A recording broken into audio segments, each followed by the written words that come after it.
देखिए, 4 नवंबर से 4 दिसंबर तक एसआईआर का काम चल रहा है।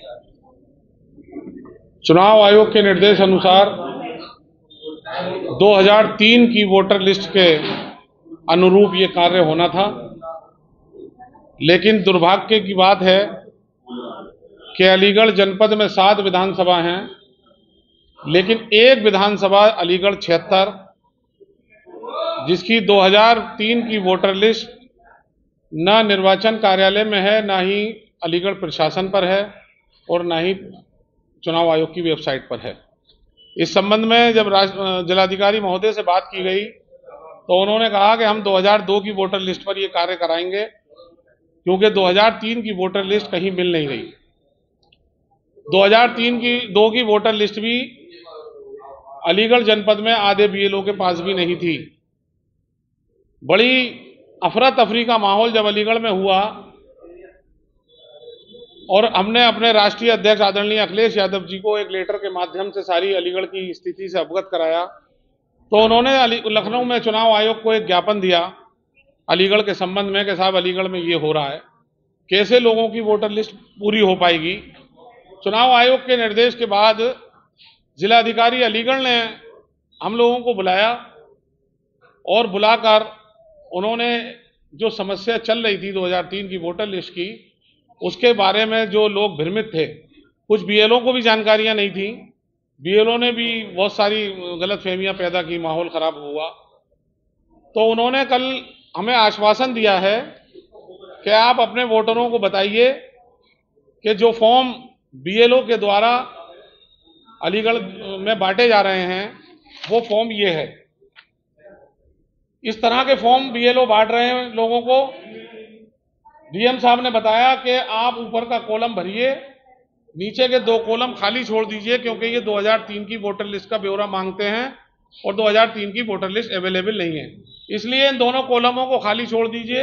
एक लेटेस्ट फोटो अपना यहाँ लगाइए और इसके पीछे एक आईडी, जो चुनाव आयोग द्वारा 13 आईडियां दी गई हैं, उसमें से एक आईडी कोई भी अपनी इसमें पंच कर दीजिए और अपने बीएलओ को जमा कर दीजिए। लेकिन जब जमा करें तो बीएलओ के पास 2 फॉर्म होते हैं, एक वोटर का 2 फॉर्म होते हैं।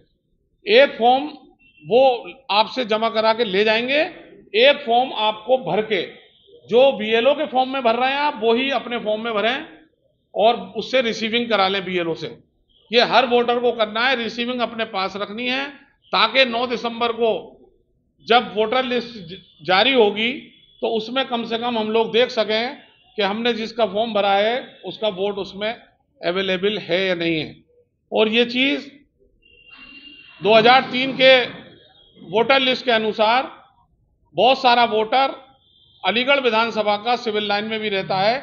उस समय विधानसभा एक ही हुआ करती थी। जीवनगढ़, जमालपुर, अमीन निशा, दोतपुर, ये सारे इलाके विधानसभा अलीगढ़ में आते थे, इसलिए ये समस्या इन लोगों के साथ भी है। तो इन लोगों के साथ भी यही प्रक्रिया अपनाई जाएगी, लेकिन समय रहते लोग अपने अपने फॉर्म बीएलओ को जमा कर दें। आधार कार्ड मान्य होगा, आधार कार्ड लगा करके अपना फॉर्म जमा कर सकते हैं। लगातार बीएलओ कह रहे हैं कि आधार कार्ड की हमें कोई गाइडलाइन नहीं दी गई, ना तो जिलाधिकारी की तरफ से, ना किसी को, इसको हम साक्ष्य नहीं मानेंगे। इस पर क्या कहना चाहेंगे आप जनता को? जिलाधिकारी महोदय से इसी बारे में वार्ता हुई थी, तो उन्होंने कहा, मैंने उनसे पूछा कि आपने आधार कार्ड मान्य, और पहले जिलाधिकारी की बात पूरी कर दूं। जिलाधिकारी महोदय ने ये कहा है आधार कार्ड मान्य है और सुप्रीम कोर्ट का जो 9 सितंबर का आदेश है वो भी मेरे पास है। ये है जी है, इसमें ये सुप्रीम कोर्ट का आदेश है, 9 सितंबर 2025 का आदेश है।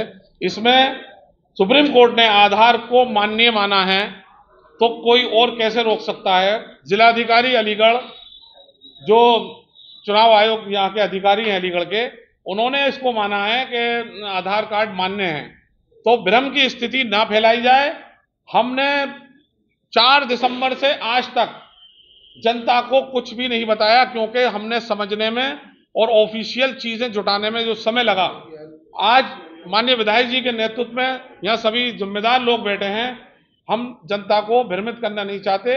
हमने सारी ऑफिशियल चीजें जुटाने के बाद, जिलाधिकारी महोदय से बात करने के बाद, और उन्होंने ये भी कहा कि आप प्रेस के माध्यम से जनता को ये चीजें बता सकते हो कि आधार मान्य होगा, और ऊपर वाला फॉर्म भर के, ये वाला फॉर्म ऊपर का भरें और नीचे के खाली छोड़ दें, एक आईडी लगाएं, जमा कर दें, रिसीविंग अपने पास बीएलओ से जरूर ले लें। प्रेस वार्ता में आपके द्वारा बताया गया लगातार समाजवादी पार्टी के कार्यकर्ता इस कार्य को लेकर जगह जगह अपना काम कर रहे हैं, लेकिन बहुत सारे क्षेत्र अभी भी ऐसे देखे जा रहे हैं क्षेत्रीय लोग बीएलओ का इंतजार कर रहे हैं और बीएलओ अभी तक नहीं पहुंचे, ना ही कोई समाजवादी कार्यकर्ता वहां मौजूद है। ऐसी स्थिति में जनता क्या करे? जहां से भी सुबह से 9 बजे से शिकायतें आना शुरू होती हैं कि फला बूथ पर बीएलओ नहीं आया, मैं तुरंत ईआरओ, संबंधित ईआरओ को, अगर कोल विधानसभा का होता है तो एसडीएम कोल को तुरंत सूचना भेजता हूं लिखित में, और शहर विधानसभा का होता है तो मैं सिटी मजिस्ट्रेट साहब को तुरंत सूचना भेजता हूं। वो निस्तारण भी करते हैं, कहीं कहीं निस्तारण नहीं हो पाता, ये आपकी बात सही है। बहुत सारे बूथों से शिकायत आ रही है कि बीएलओ नहीं पहुंच पा रहे। बहुत सारे बूथों, जो बीएलओ की लिस्ट हमें प्रोवाइड कराई गई है, उनमें बहुत सारे बीएलओ रिटायर हो चुके हैं, बहुत सारे बीएलओ के मोबाइल नंबर बंद हैं, बहुत सारे बीएलओ ने अभी आने से मना किया है। ये सारी शिकायतें हम ईआरओ को कर चुके हैं। अगर इसका निस्तारण नहीं हुआ तो फिर हम लोग, अभी तो हम पूरा सपोर्ट कर रहे हैं प्रशासन को, इसलिए कि हमारी जनता की वोटर लिस्ट सही हो जाए, लेकिन अगर हमारे साथ कहीं भी छल किया गया, हमारे साथ कहीं भी धोखा किया गया, तो फिर समाजवादी पार्टी खामोश बैठने वाले नहीं है। ये जो 2003 की लिस्ट अगर प्रशासन के पास नहीं है तो फिर ये कौन सी लिस्ट देख के फॉर्म दिए जाएंगे? ये फॉर्म तो 2025 की लिस्ट के आधार पर जारी किए जा रहे हैं, जो लेटेस्ट लिस्ट है उसके आधार पर जारी किए जा रहे हैं। अच्छा, दूसरा एक और चीज है जो मतदाता बार बार कह रहा है जो डॉक्यूमेंट मांग रहे हैं वो कौन कौन से डॉक्यूमेंट है? 13 डॉक्यूमेंट बताए जा रहे हैं, तो कौन कौन से डॉक्यूमेंट है? 13 डॉक्यूमेंट्स की लिस्ट हम जारी कर चुके हैं। हाँ, फॉर्म के पीछे